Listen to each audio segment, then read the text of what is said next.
O thou kind Lord, O thou who art generous and merciful, we are the servants of thy threshold and are gathered beneath the sheltering shadow of thy divine unity.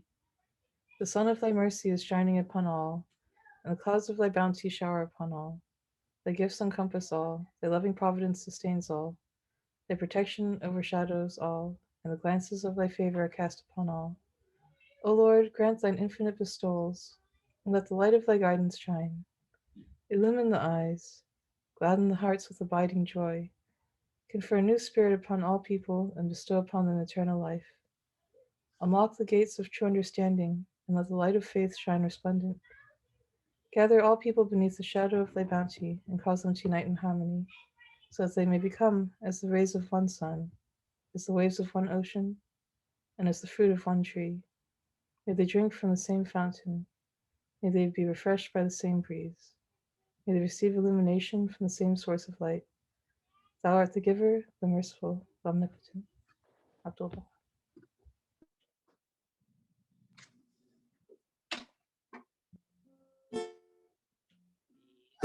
The candle, how it gives its light, it weeps its life away, drop by drop with its flame.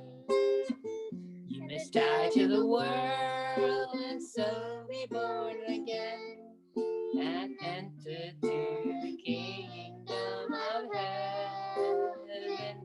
Look at me, follow me, be as I am. Abdu'l-Baha, Abdu'l-Baha. You are the angels, if your feet be firm, be steadfast as a rock that no earthly storm can move. And if ye have faith, so shall your powers be, and know that till the end I'm always with you. Look at me, follow me, be as I am. Abdu'l-Baha, Abdu'l-Baha. Love mankind, follow me, be as I am. Abdu'l-Baha, Abdu'l-Baha, Abdu'l-Baha, Abdu'l-Baha. So as you know, Abdu'l-Baha said, look at me, follow me. So some of his guidance was strive that day by day your actions make beautiful prayer. Your actions be beautiful prayer. I pray that day by day your actions make beautiful prayer. Your actions be beautiful prayer. I want you to be happy, laugh, smile, and rejoice in order that others may be happy by you. And Richard and Anna live there. By you. And Sandy and everybody. By you. May be happy by you. Bravo, bravo, bravo. Beautiful. Wonderful. Absolutely wonderful. Thank you. Just like to do a short introduction. We're so happy to welcome Dr. Adia back to speak on Ascension of Abdu'l-Baha, Part 2. So Dr. Adia is the co-author of Abdu'l-Baha New York, which has been translated into 3 languages, which is a concise, informative history of Abdu'l-Baha's activities during his visits to the area, and author of A Way Out of No Way, Harlem Prep, Transforming Dropouts into Scholars, 1967 through 1977, the Baha'i-inspired Institute, and has also authored The Calling, Tahirih of Persia and Her American Contemporaries, and Foreigner from an Iranian Village to New York City. So without further ado, Please welcome back Dr. Adia. Please the value. Okay, go ahead. Hello, friends. Wonderful to see you again.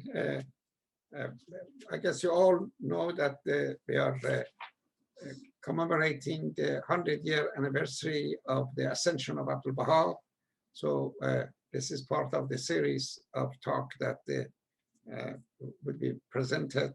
And it's interesting that I gave the similar talk this morning, and the people who organized it, they are in Florida, a Clearwater Baha'i community.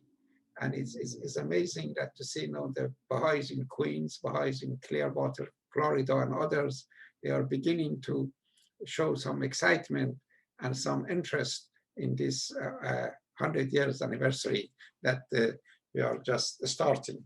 I'm sure it would pick up the rate of activities, and there are other things which is planned, and we all would enjoy the celebrations.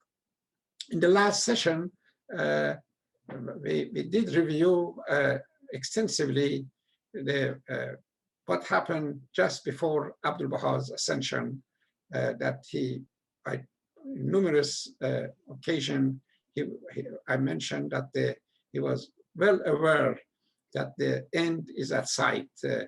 And one story which I shared this morning with a friend, which I really even touched me myself, so I thought I'd also share it with you, is the wedding that he arranged for one of his adopted son, or actually a servant. Khosrow was his name. At the age of 6, he was brought from India to Haifa by some Baha'i family, and Abdu'l-Baha adopted him and kept him in Haifa. And by the time that 1921, probably Khosrow was in his 20s. So all of a sudden, 2-3 days before he died, he asked his daughter that I want you immediately make an arrangement for Khosrow to get married. And he even told her that if you don't do it, even though I don't feel too good, I would make the arrangement myself. And so the daughter quickly made the arrangement, a wedding was set up, and the program was put together. And Abdu'l-Baha participated and gave a short talk, and he told Khosrow that you've been a wonderful servant and wonderful adopted son, and want you to continue to stay with my family for the rest of your life.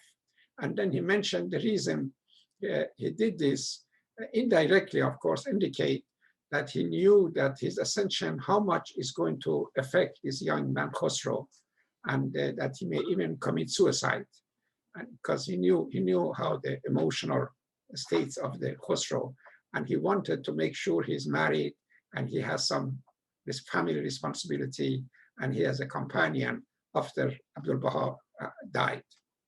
And then I also mentioned a number of dreams that he had. These stories are so touching, and I loved it, that in the mosque, he's standing in front of the masses, and all the people are lining up behind him, and they keep coming. Right before he starts the Friday prayer as Imam in the mosque, Abdu'l-Baha dreamed that he left the mosque and he was outside in the street, and then he was wondering, and he told somebody that they don't need me anymore. They don't need the Imam. They are well prepared and they can carry on the prayer by themselves. That this was reference to the status and the condition of the Baha'i community, that by then they are ready and prepared. But at the same time, he wanted to his family and his friends and the disciples and people who were around not to be saddened by the occasion. The people who were around Abdu'l-Baha, they adored him, and they were so much in love with this man that, for example, one of the Afnan member of the family, Afnans are the one who are related to Bab, he drowned himself after the ascension of Abdu'l-Baha.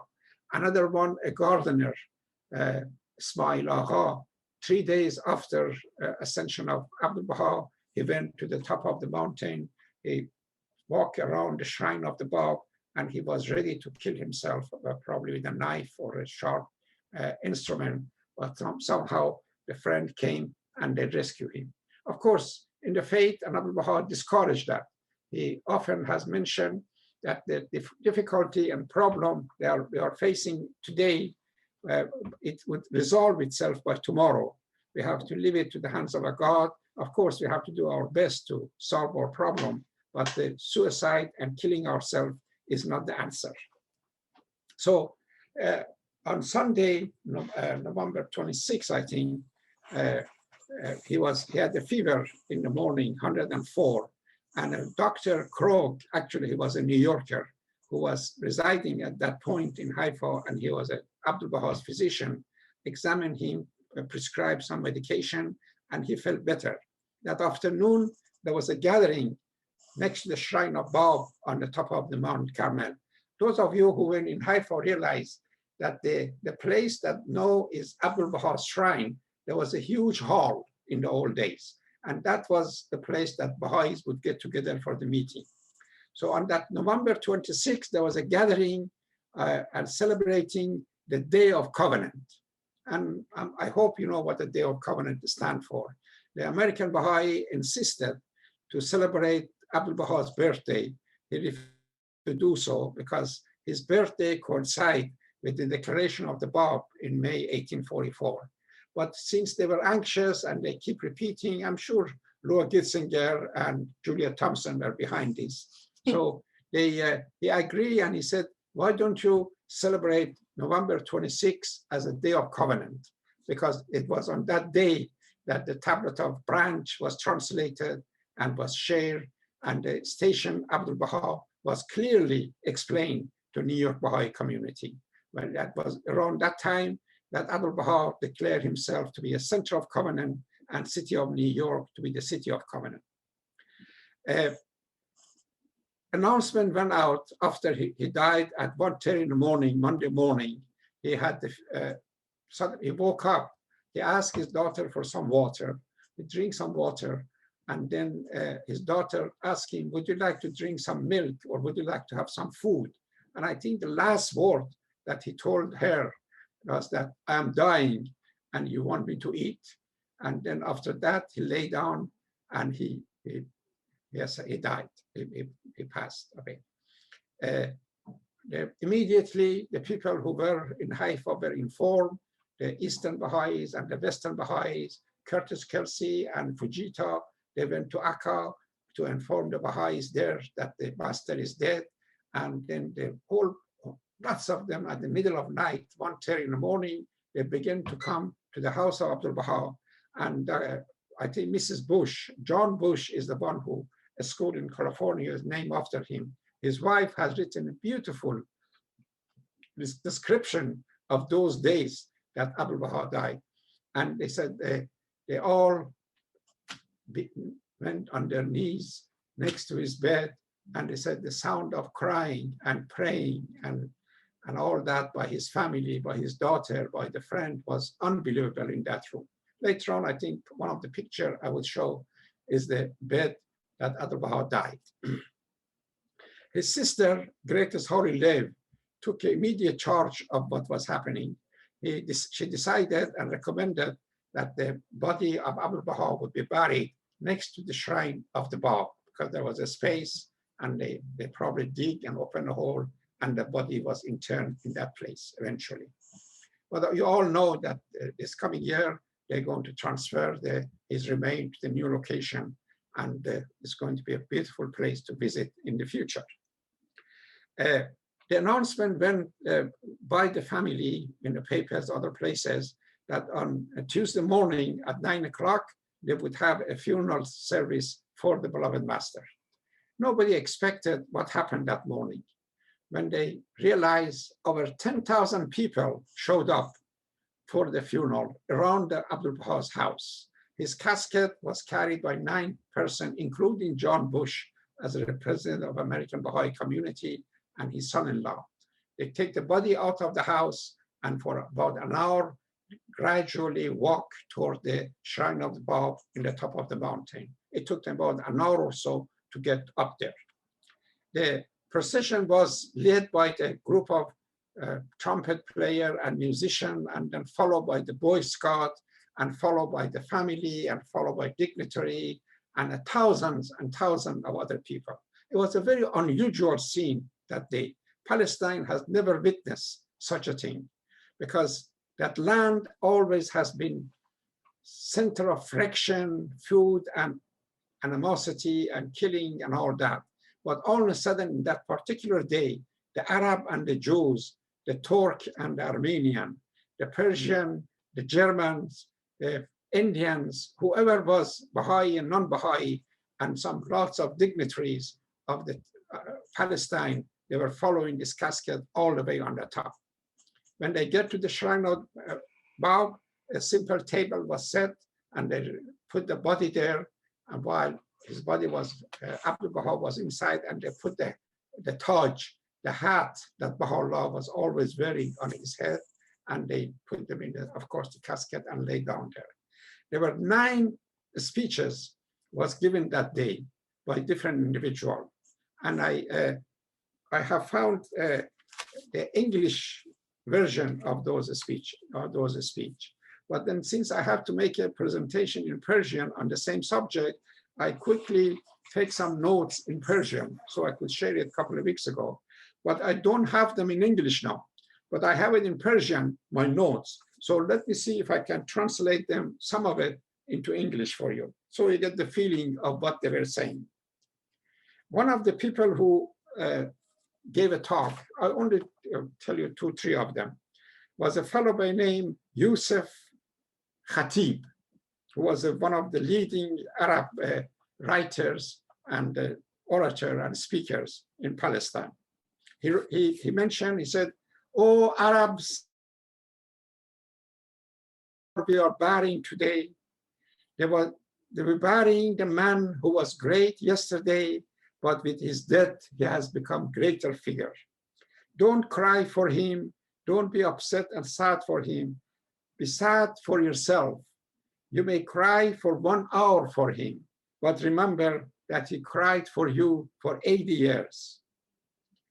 If it was possible, we should be willing to give 1,000 of our life for him, but also remember, indeed, he is not dead. He is in our memory forever."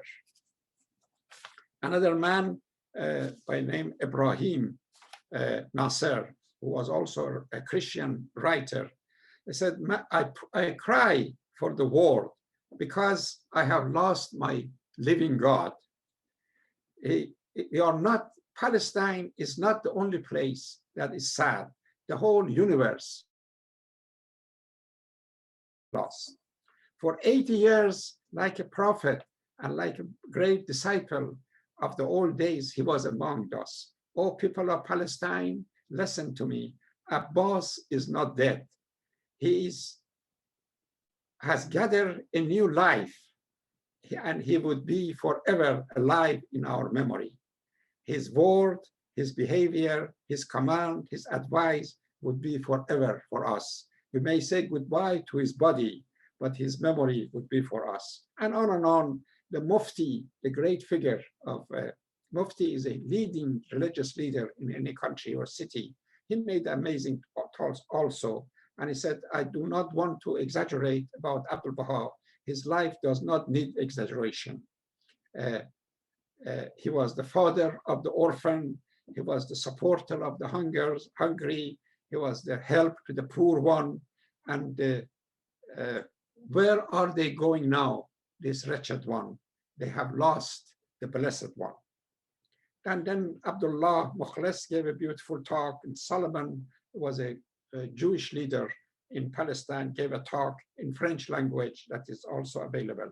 So I want to just let you know that this 9th speaker was probably the best and the brightest of Palestine at the time. And they all loved Abdu'l-Baha. One of the person who participated in the ceremony and the funeral was a guy by the name Herbert Samuel. We're going to show his picture later. He was the High Commissioner of the British Empire, residing in Jerusalem, actually. And when he got the news that Abdu'l-Baha has died, he traveled overnight all the way from Jerusalem to Haifa to participate in the funeral, and he walked with the crowd all the way to the top of the mountain. Later on, when I show some picture, I will tell you the message that Winston Churchill sent to family of Abdu'l-Baha. I would talk about the General Allenby, the one who really defeated the Turkish army in the Middle East and North Africa. And basically the new map of Middle East has been created by this General Allenby. So he sent a personal sympathy and condolence to his family. He knew Abdu'l-Baha, and he has met Abdu'l-Baha a number of times when he was in Palestine. So Abdu'l-Baha was, of course, buried in that occasion, and what he did, I could say a few words about his will and testament. It seems that he has written his will and testament in number of occasions. I think definitely we have notion that it was in 3 occasions between 1901 to 1908. He wrote his will and testament. And it contained wonderful material that I think you should all get a copy and read it. It deals with the principle and station of the Bab and Baha'u'llah. It describes fully the subject of covenant. It describes fully the animosity and destructive forces that Mirza Yahya, brother of Baha'u'llah, half-brother, and his own half-brother Muhammad Ali has waged against the faith. And then talks about the formation of Universal House of Justice. And he announced that the Shoghi Effendi, his eldest grandson, would replace him. And he clearly mentioned that whoever opposed Shoghi Effendi and whoever opposed House of Justice is opposing and fighting against God. So it was very clear. And it seems that the expectation was that now that Abdu'l-Baha has gone, it would be time to form a Universal House of Justice, and whoever replaced him, it would take care of the election of the house. But this, of course, was not in the game because Shoghi Effendi realized time is not yet ready for formation of the House of Justice. There are numerous articles and books on the Will of Testament of Abdu'l-Baha. Please read it. Peter Smith, Mujan Momen, David Hoffman, a number of other people have written a beautiful statement and material about the Will and Testament. Will and Testament of Abdu'l-Baha, the Tablet of Divine Plan, and the Tablet of Carmel is really the backbone or the platform of the world order of Baha'u'llah. These are the 3 statements and 3 body of work that Shoghi Effendi used to build the Baha'i administration. And it really is important for Baha'i to be familiar and read these 3 important.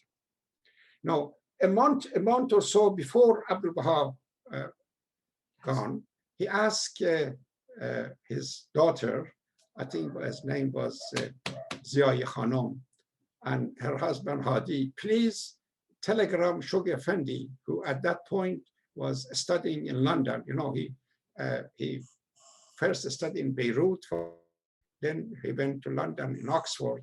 Please inform Shoghi Effendi to come back immediately to Haifa, because he really wanted to see him before he died. But of course, the parents, the goody parents, they didn't want to disturb their son. And instead of sending a telegram, they decided to write to him. And by the time Shoghi Effendi got the information that Abdu'l-Baha has died, it was too late. And the way he found out was very sad also. This letter about the passing of Abdu'l-Baha got to the office of a man by the name Paul. Who? General Paul. Colonel Paul. He was a military officer, a wonderful Baha'i, and lots of communication that was coming from Haifa for Shoghi Effendi would go through him.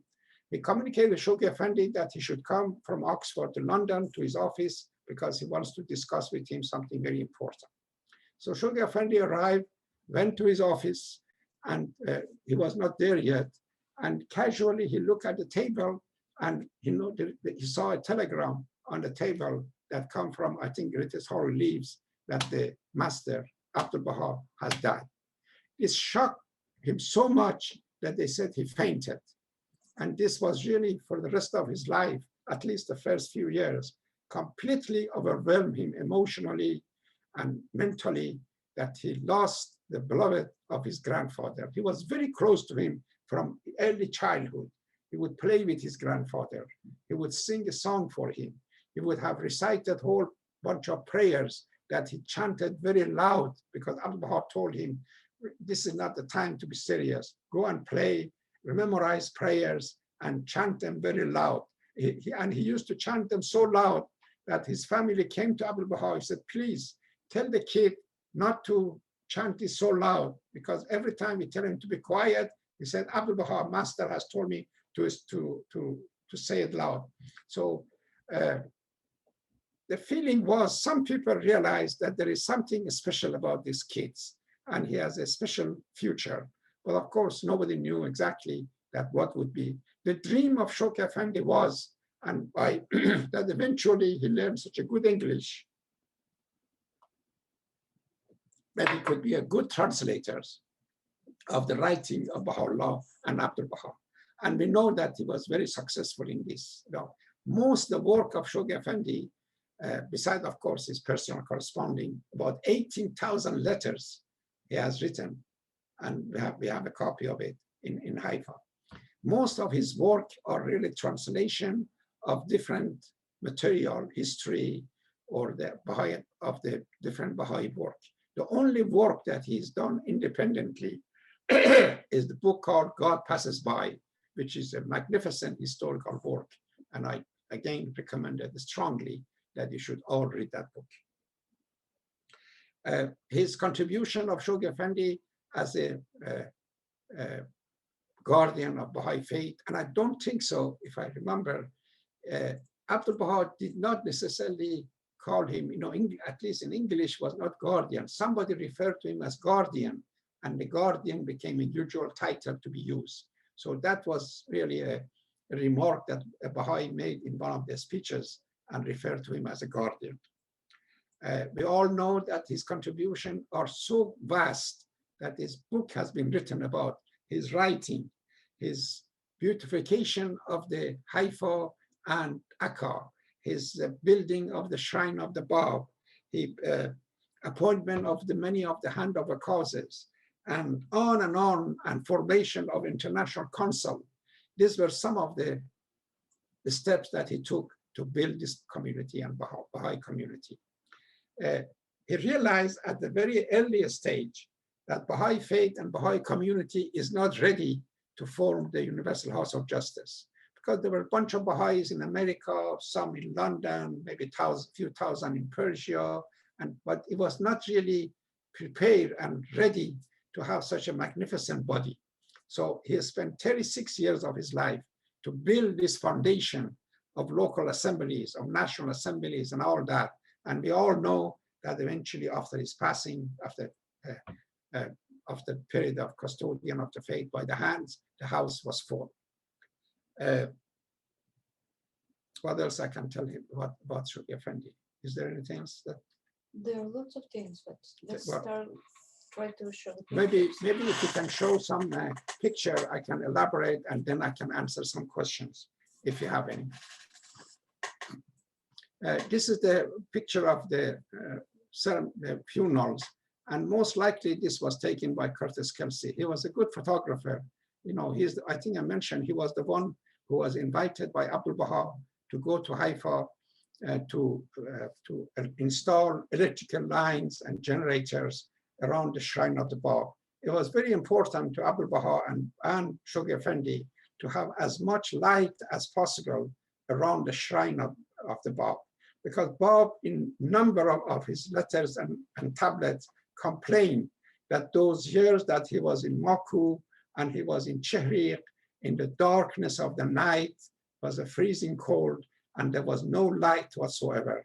So they wanted on purpose to show that in his death, around his shrine, we have lots of light. So Curtis Kelsey was the one who originally started those lighting. And I think he took a picture. This is Winston Churchill. At the time that Abdu'l-Baha passed, he was a member of the cabinet. I think he was the Minister of colonial states. You know, British Empire was a huge territory. India, Australia, Canada, most of the Africa, all over, they were part of the British Empire. And he was the minister who took care of that, including, of course, all those places in the Middle East. So he sent a personal telegram to the family of Abdu'l-Baha, extended his sympathy on his behalf and also on behalf of the British government. That's Winston Churchill, and you all know his story. Later on, he became Prime Minister of England, and he was the one who single-handedly actually basically saved England for all the attacks that was waged against him by Hitler. This is General Allenby, a victorious general who defeated Turkish army in North Africa and in Middle East. And he really, I think I mentioned earlier, what you have, the map of Middle East that we have these days was a brainchild of this man, that who would control what. Iraq was become new country, Syria new country, Lebanon new country. There was no such a thing. These were all part of the Ottoman Empire. And he somehow manipulated and he divided and he set it up as such. And he was also close to Abdu'l-Baha, and he sent a very loving telegram expressing his condolence. This is Herbert Samuel. I think I mentioned his name. He was the High Commissioner of the British Empire, living in Jerusalem. He was from a Jewish background, which was very unusual in 1920s and 30s to have such an important figure from Jewish background, because there were lots of prejudice against them. After his tour of duty finished in Palestine, he moved back to London. He became the head of the Liberal Party, one of the major parties in England. And for a number of years, he also served in the cabinet of different prime ministers in that country. And because of his friendship with Abdu'l-Baha and Baha'is, he was a big supporter of the faith in all those years. And with the help to Shoghi Effendi in some of his, especially when the Covenant breaker took over the Bahji's shrine and place, he was very helpful, I think, to bring the case in attention and try to get rid of them. This is Mufti of the Haifa, one of the 9 speakers in the occasion. He's the only one I could find a picture of him. He must be quite an important figure in the Arab world. I love this picture of Guardian or Shoghi Effendi as a young boy. It was from very early childhood. He shows lots of signs of reading and writing. That's this very handsome looking guy. This is the picture of the Shoghi Effendi with his aunt, Greatest Holy Leave. It's amazing that this woman single-handedly helped and support his father all the years that he was in prison, help and support his brother, her brother Abdu'l-Baha throughout his life. And for example, I think in one of my lectures I mentioned that when Abdu'l-Baha left Haifa and Akka to come to Europe and America, he left the affair of the faith in her hand to take care of that things and in her absence. And even later, when Shoghi Effendi came back, because of his need for rest and emotional difficulties, that when he left Haifa, went to Switzerland, again, it was her that was in charge of the affair of the faith. And this is quite interesting. Future historians are going to give this woman lots of credit for her contributions. This is Dr. Esselmont, the writer of the famous book called Baha'u'llah, New Era. And if I'm not mistaken, and he was really loved Shoghi Effendi. He died from the tuberculosis, but I'm not sure. This is the Shoghi Effendi during his traveling time in Switzerland, the small briefcase. The way Ruhi Khanum described his lifestyle, it was unbelievable. That he would lead a very simple life, stay in the second-rate hotels wherever he goes. He traveled on the second-rate train when he goes. There was a very rich American Baha'i woman by the name Amelia Collins, very rich, multimillionaire, who gave a large amount of money to him. She likes Shoghi Effendi like her son. And she said, this money is just for you to spend personally, for your own personal needs. But they said, Ruhi Khanum said that he would hardly spend any of that money, very small amount for his day-to-day activity and survival. And the rest of it, the money that was saved, he would buy items and different things for the archive and for beautification of gardens. This is the area. It's a beautiful part of Switzerland. I've been there. There's a very cute, sweet restaurant that he used to eat, and a very pension, a very small hotel that he used to live and stay. Number of times that he was there, he would always stay in the same place. That's it. Okay, that's the end of the pictures.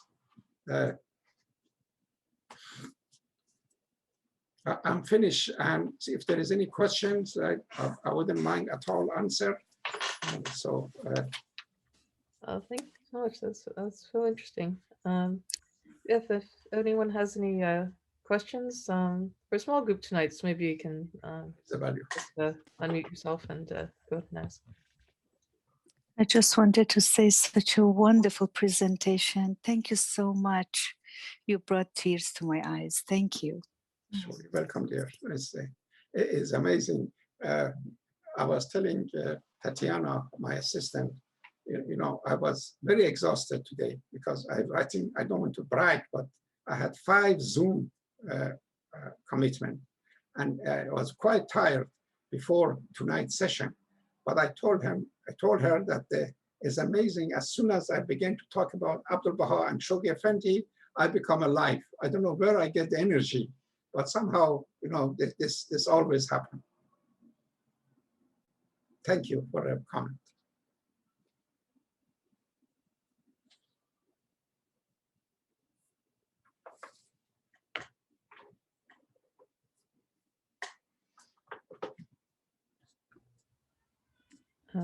Any other questions? Or I see a lot of thank yous coming in the chat. I was wondering, are you going to maybe write a book on this subject? I'd be certainly very interested to read it. Are you planning to write a book about this occasion, particularly about the 100th anniversary? I guess. Actually, I'm glad you asked that question. You know, Hillary and I have written a book about Abdu'l-Baha and his visit to New York, and also, you know, expanded to his visit to America. We decided to publish a new edition commemorating the Abdu'l-Baha's 100 years Ascension. And so that book is coming out soon. It would have a new material, additional thing about his ascension and all that. Because at the time that we wrote that, we did it to celebrate his visit to America was in 1912.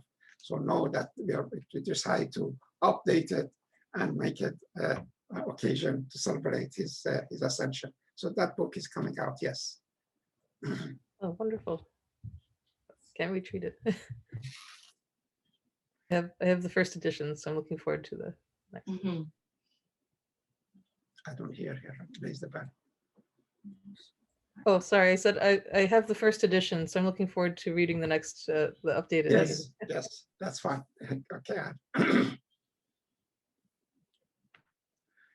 Well, it's up to you. If there's no question, I'm losing my voice at the same time. So we can all say goodbye, and I'm sure I would see all of you again soon, if not in this life, in next life. Indeed. Maybe I'll cheer you up with the video. Dr. Oh, please. Oh, fantastic, Richard. Thank you. Thank you, Richard. I just need to move things around. Second.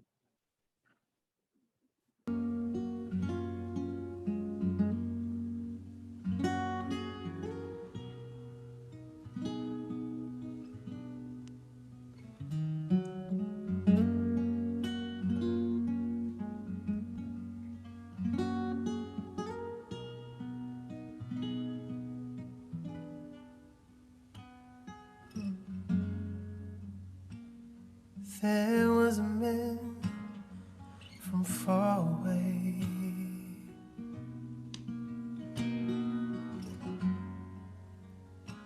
He was the son of the greatest name.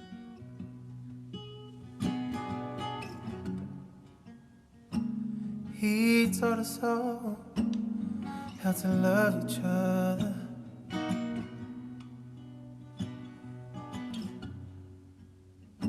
He showed us all the righteous way. The perfect example. The greatest servant of all.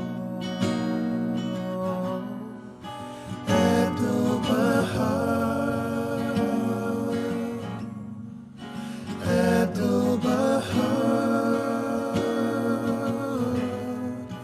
Abdu'l-Baha, Abdu'l-Baha.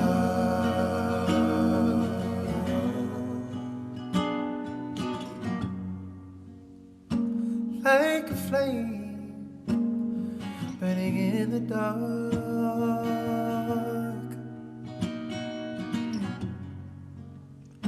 he lit the way, he showed me the path.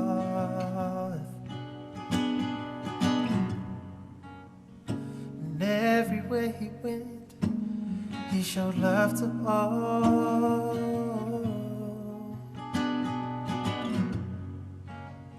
Attracted the hearts of men to heed his father's call.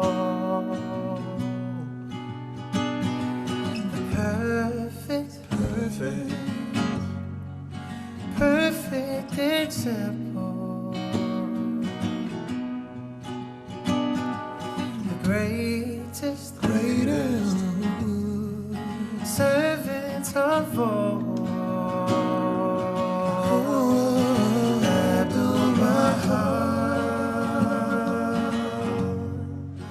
Abdu'l-Baha,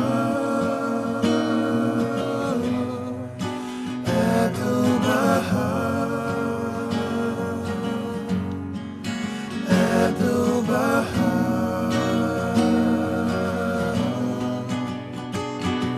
He taught me how to love, he taught me how to teach. He's everything that I look up to, he's everything that I need. He taught me how to love, he taught me how to teach.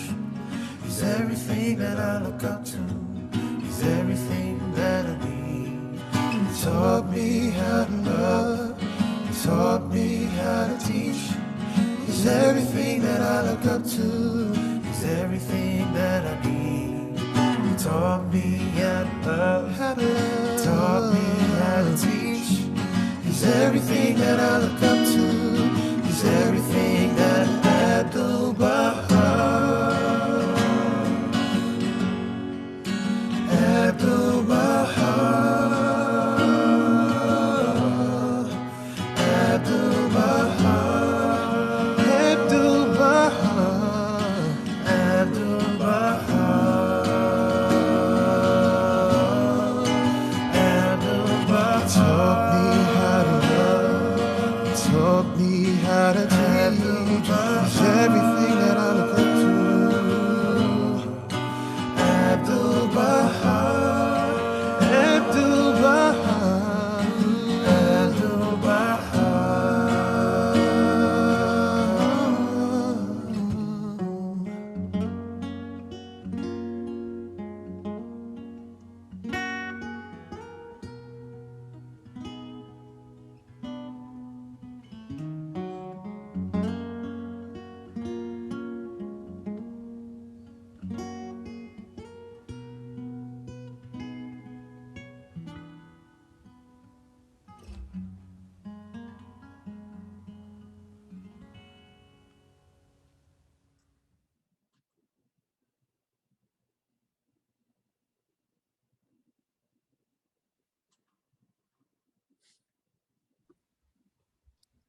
I hope we like that one. Thank you, Richard.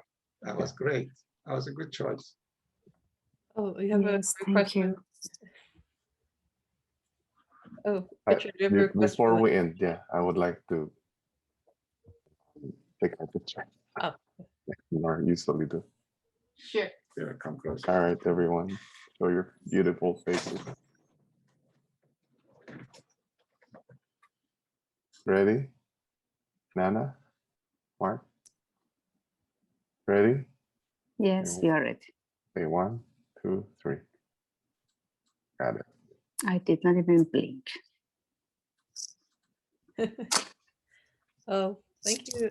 Thank you so much, Zane, for talking again. And I'll share it in the chat. Oh, I mean, I think Anna will. Nana's back. But... Thank you, friends. Thank you, everyone. Have a wonderful evening. See you next week. Thank you very much. Thank you, you. Dr. Thank you, Abdia. Zane, Thank you, Tatiana. everybody. Nice to see everybody. Aloha. Good night, Aloha. everyone. Thank you, everyone. Good night. Good Good night. night. Bye. Aloha. Love you all.